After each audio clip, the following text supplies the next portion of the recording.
My Uncle Jules. Prepared by Vocab Books Office. A white-haired old man begged us for alms. My companion, Joseph Davranche, gave him 5 francs. Noticing my surprised look, he said, "That poor unfortunate reminds me of a story, which I shall tell you, the memory of which continually pursues me. Here it is. My family, which came originally from Havre, was not rich. We just managed to make both ends meet. My father worked hard, came home late from the office, and earned very little. I had 2 sisters.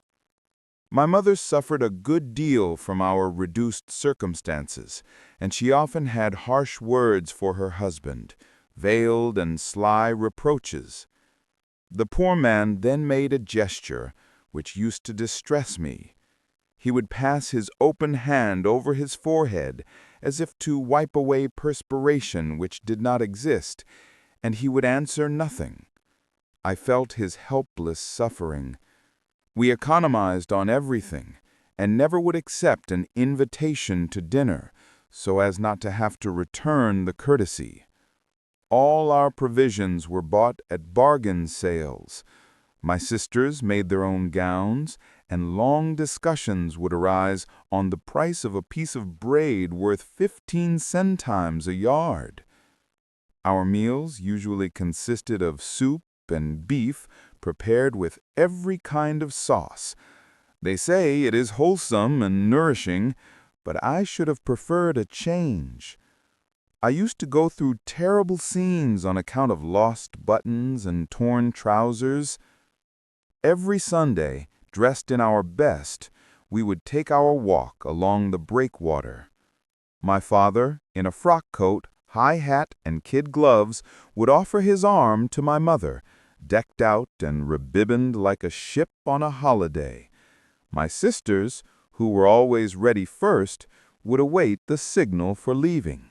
But at the last minute, someone always found a spot on my father's frock coat, and it had to be wiped away quickly with a rag moistened with benzene. My father, in his shirt sleeves, his silk hat on his head, would await the completion of the operation, while my mother, putting on her spectacles and taking off her gloves in order not to spoil them, would make haste. Then we set out ceremoniously.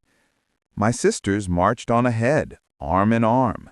They were of marriageable age and had to be displayed. I walked on the left of my mother, and my father on her right. I remember the pompous air of my poor parents in these Sunday walks, their stern expression, their stiff walk. They moved slowly, with a serious expression, their bodies straight, their legs stiff, as if something of extreme importance depended on their appearance. Every Sunday, when the big steamers were returning from unknown and distant countries, my father would invariably utter the same words. "What a surprise it would be if Jules was on that one, eh?" My Uncle Jules, my father's brother, was the only hope of the family after being its only fear. I had heard about him since childhood, and it seemed to me that I should recognize him immediately, knowing as much as I did about him. I knew every detail of his life up to the day of his departure for America, although this period of his life was spoken of only in hushed tones. It seems that he had led a bad life. That is to say, he had squandered a little money, which action in a poor family is one of the greatest crimes. With rich people, a man who amuses himself only sows his wild oats. He is what is generally called a sport. But among needy families, a boy who forces his parents to break into the capital becomes a good-for-nothing, a rascal, a scamp. And this distinction is just, although the action be the same, for consequences alone determine the seriousness of the act. Well, Uncle Jules had visibly diminished the inheritance on which my father had counted, after he had swallowed his own to the last penny. Then, according to the custom of the times, he had been shipped off to America on a freighter going from Havre to New York. Once there, my uncle began to sell something or other, and he soon wrote that he was making a little money, and that he soon hoped to be able to indemnify my father for the harm he had done him. This letter caused a profound emotion in the family.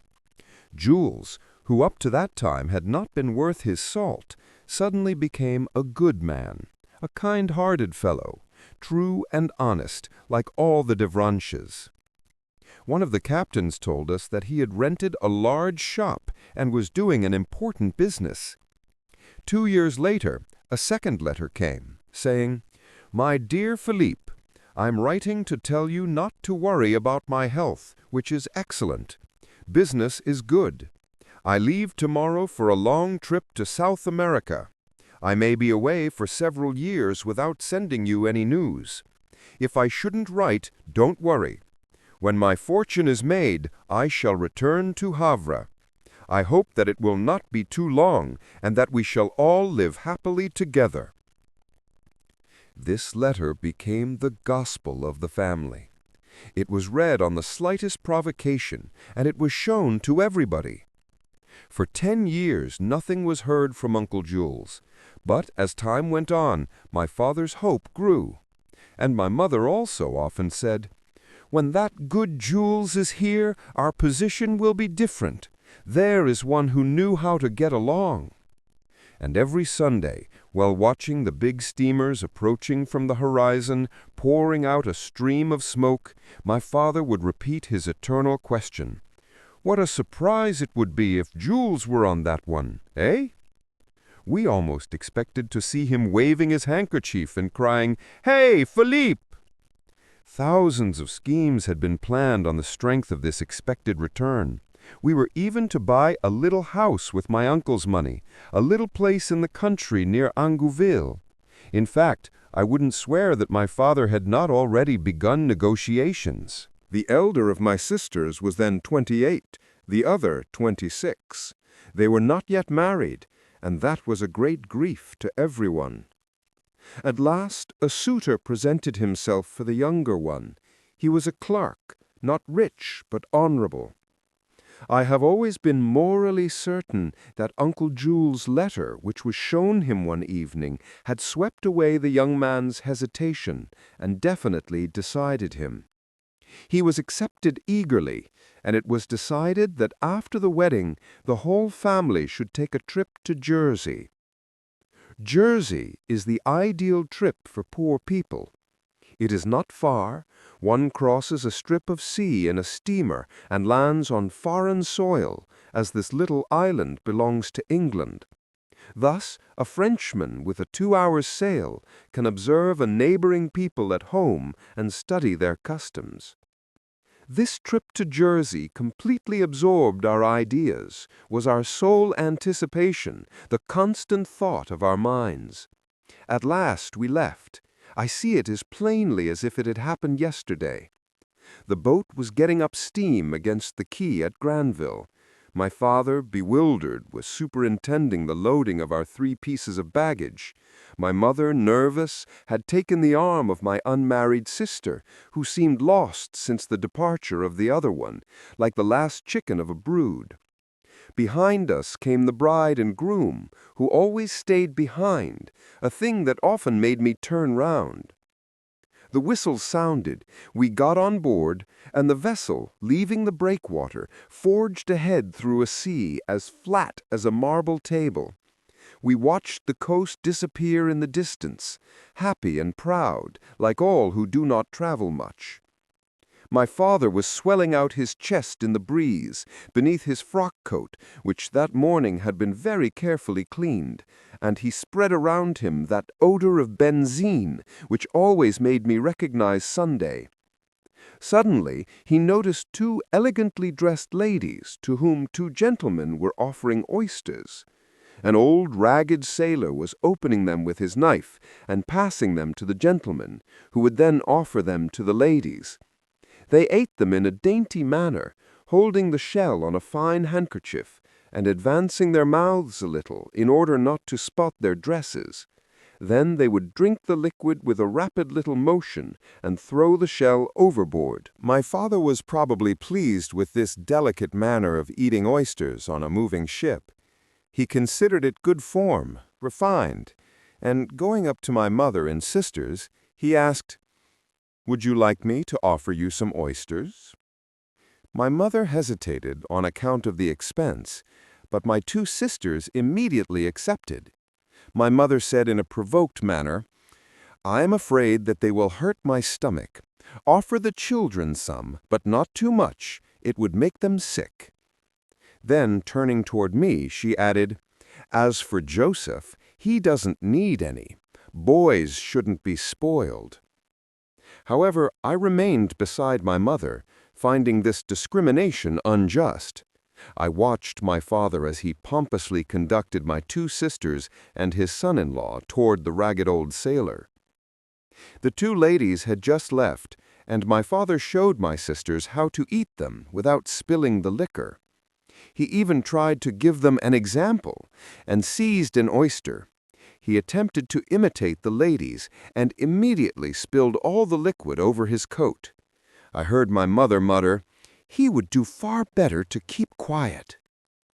But suddenly, my father appeared to be worried. He retreated a few steps, stared at his family gathered around the old shell opener, and quickly came toward us. He seemed very pale, with a peculiar look. In a low voice, he said to my mother, "It's extraordinary how that man opening the oysters looks like Jules." Astonished, my mother asked, "What Jules?" My father continued, "Why, my brother. If I did not know that he was well off in America, I should think it was he." Bewildered, my mother stammered, "You are crazy. As long as you know that he is not he, why do you say such foolish things?" But my father insisted. "Go on over and see, Clarice. I would rather have you see with your own eyes." She arose and walked to her daughters. I, too, was watching the man. He was old, dirty, wrinkled, and did not lift his eyes from his work. My mother returned. I noticed that she was trembling. She exclaimed quickly, "I believe that he is he. Why don't you ask the captain? But be very careful that we don't have this rogue on our hands again." My father walked away, but I followed him. I felt strangely moved. The captain, a tall, thin man with blond whiskers, was walking along the bridge with an important air, as if he were commanding the Indian mail steamer. My father addressed him ceremoniously and questioned him about his profession, adding many compliments. What might be the importance of Jersey? What did it produce? What was the population, the customs, the nature of the soil, etc., etc.? "You have there an old shell opener who seems quite interesting. Do you know anything about him?" The captain, whom this conversation began to weary, answered dryly, "He is some old French tramp whom I found last year in America, and I brought him back. It seems that he has some relatives in Havre, but that he doesn't wish to return to them because he owes them money. His name is Jules, Jules Davranche or Davranche or something like that. It seems that he once was rich over there, but you can see what's left of him now." My father turned ashy pale and muttered, his throat contracted, his eyes haggard, Very well, very well. I am not in the least surprised. Thank you very much." He went away, and the astonished sailor watched him disappear. He returned to my mother, so upset that she said to him, "Sit down. Someone will notice that something is the matter." He sank down on a bench and stammered, "It's he! It's he!" Then he asked, "What are we going to do?" She answered quickly, "We must get the children out of the way. Since Joseph knows everything, he can go and get them. We must take good care that our son-in-law doesn't find out." My father seemed absolutely bewildered. He murmured, "What a catastrophe!" Suddenly, growing furious, my mother exclaimed, I always thought that that thief would never do anything and that he would drop down on us again, as if one could expect anything from a Davranche." My father passed his hand over his forehead, as he always did when his wife reproached him. She added, "Give Joseph some money so that he can pay for the oysters. All that it needed to cap the climax would be to be recognized by that beggar. That would be very pleasant. Let's get down to the other end of the boat and take care that that man doesn't come near us." They gave me 5 francs and walked away. Astonished, my sisters were awaiting their father.